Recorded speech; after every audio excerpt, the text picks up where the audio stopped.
एक लंबे अंतराल के बाद मैं फिर से वीडियो बना रहा हूँ। इसके पहले जो भी मेरे वीडियो बनते थे वो मुख्यतः दो टॉपिक पे थे। एक था 11वीं 12वीं का फिजिक्स, दूसरा था बीएससी का फिजिक्स।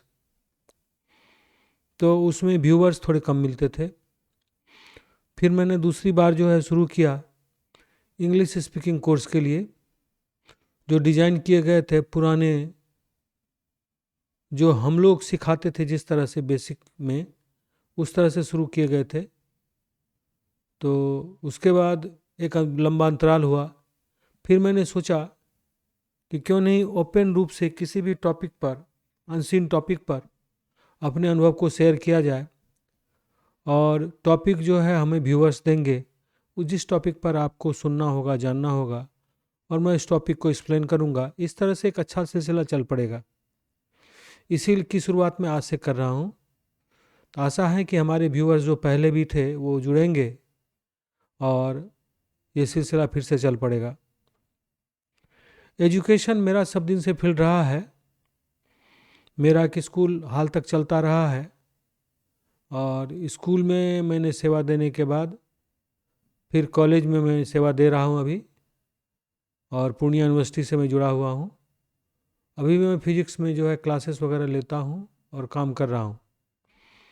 लेकिन जिस तरह की शिक्षा पद्धति हो गई है उसके बारे में थोड़ी बहुत चर्चा करते हुए मैं ये बताने की कोशिश करूँगा कि क्यों जनरल लाइन के फील्ड में मैं आना चाह रहा हूँ। अभी जो वर्तमान में स्थिति है शिक्षा की, उसमें पढ़ाई मुख्यतः गौण है। कहीं भी पढ़ाई नहीं हो रही है। जो कंस्टिट्यूएंट कॉलेजेस हैं वहाँ टीचर नहीं है तो पढ़ाई नहीं हो रही है। जो एफिलेटेड कॉलेज हैं वहाँ टीचर हैं तो टीचर को वेतन नहीं मिल रही है, फिर वहाँ पढ़ाई नहीं हो रही है।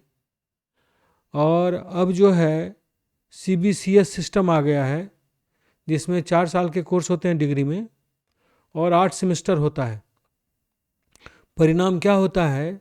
एक साल में 4 बार एडमिशन, 4 बार रजिस्ट्रेशन, 4 बार एग्जामिनेशन, 4 बार इवेलुएशन, और 4 बार जो है वो रिजल्ट।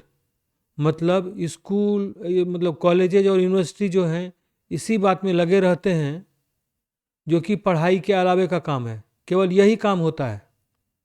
मैं सच्चाई बयां कर रहा हूँ। और इसके अलावे पढ़ाई लिखाई की बात है नहीं।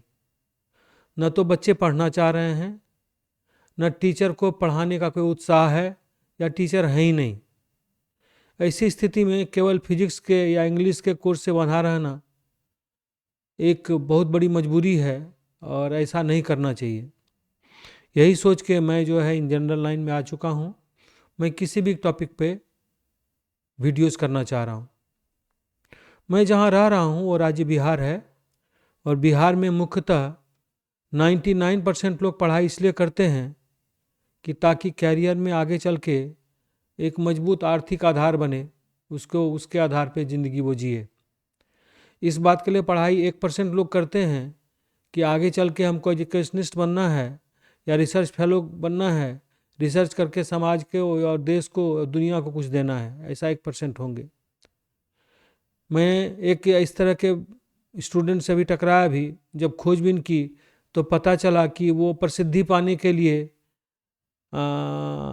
मतलब बीए फर्स्ट सेमेस्टर में ही कुछ जो है वो रिसर्च वगैरह प्रस्तुत कर रहे थे, लेकिन दैट वाज 100% कॉपीड।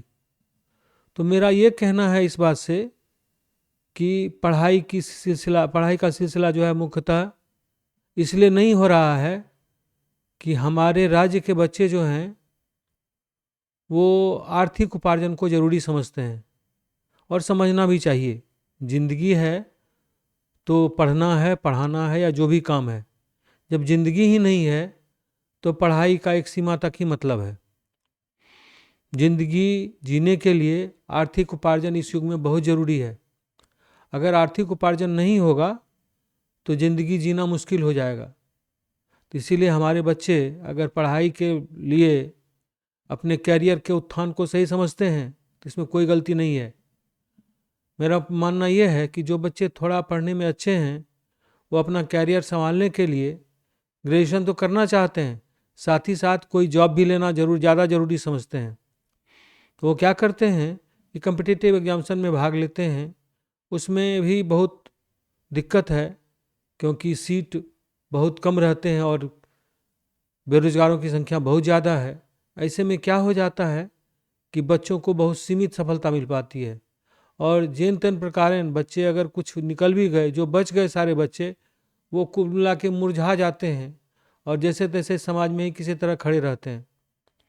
सरकार को चाहिए कि सही में पढ़ाई में प्रोत्साहन देने के लिए केवल सिस्टम चेंज करने से नहीं होगा, मतलब सिलेबस चेंज करने से नहीं होगा, सिस्टम का बदलाव करना होगा।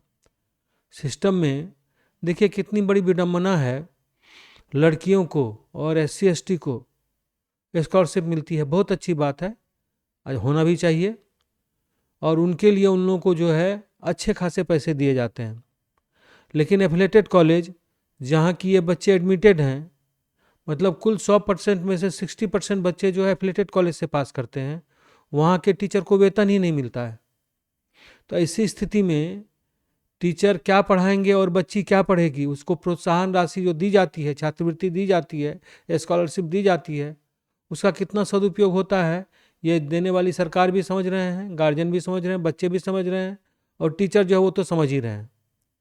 टीचर को अगर आप कहिएगा कि भूखे पेट जो है आप काम कीजिए, वेज नहीं मिलेगा आपको, कहिए नहीं 7 साल 8 साल से ऐसा हो रहा है, तो ऐसी स्थिति में पढ़ाई कहाँ से होगी? दूसरी बात, सेशन में मैंने बताया कि हर सेशन में जो है 10 तरह के काम होते हैं। वो कॉलेज करते करते परेशान हो जाता है और बच्चों को पढ़ाने के लिए ना तो बच्चों को इस बात की चिंता है कि मुझे क्या करना है, कैसे करना है, न टीचर को है।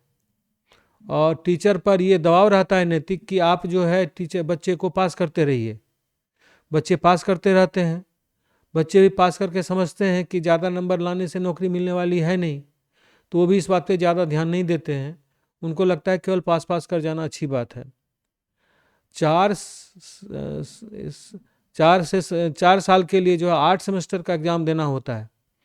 तो जो बच्चे थोड़ा सा सिंसियर होंगे वही बच्चे फाइनली पास कर पाएंगे, नहीं तो बहुत से बच्चों का जो है ड्रॉप रेट बहुत ज़्यादा हो गया। मैं देख रहा हूँ कि अभी जितना अगर 100 बच्चे एडमिशन लिए तो फर्स्ट सेमेस्टर के एग्ज़ाम देने के बाद बच्चे घटने लगते हैं, सेकेंड सेमेस्टर तक जाते हैं, हर सेशन में जो है 10% लगभग बच्चे घट जाते हैं। हर एग्ज़ाम में हर 6 महीना में जो है 10% बच्चे घट जाते हैं। और अभी तक जो है 5th सेमेस्टर तक चल रहा है, मुझे लगता है कि 8 सेमेस्टर आते आते जो है बच्चे आधे हो जाएंगे। कारण बच्चे भी हैं, कारण सिस्टम भी है, कारण सरकार भी है। कारण यह है कि अगर बच्चे बहुत अच्छे अंक से, बहुत अच्छी पढ़ाई करके अगर बहुत अच्छा कर भी जाएंगे तो उनको क्या मिलने वाला है? कहीं 8 सेमेस्टर में इतना सीरियस रहने के बाद भी अगर पास करके बच्चे बाहर निकलेंगे तो उन्हें कुछ मिलने वाला नहीं है, चाहे वो जितना भी टैलेंटेड हो या ना हो। तो इसीलिए बच्चे जो है ना हो में ज़्यादा हैं, टैलेंटेड होने में विश्वास नहीं करते हैं। और जो बच्चे टैलेंटेड हैं वो कंपटीशन का एग्ज़ाम देते हैं और इस तरह से आगे बढ़ते हैं। तो वीडियो लंबा नहीं हो जाए इसलिए मैं अभी यहीं विश्राम देता हूँ, फिर अगली बार कुछ बातें करूँगा। और मेरा मानना है कि फीडबैक जो है आप लोग देते रहें, और जिस किस टॉपिक पर क्या जानना है जो हमसे हो पाएगा तो मैं निश्चित रूप से कोशिश करूँगा कि उस पर आपको मैं जवाब दूँ। Thank you so much for watching. Meet you next time.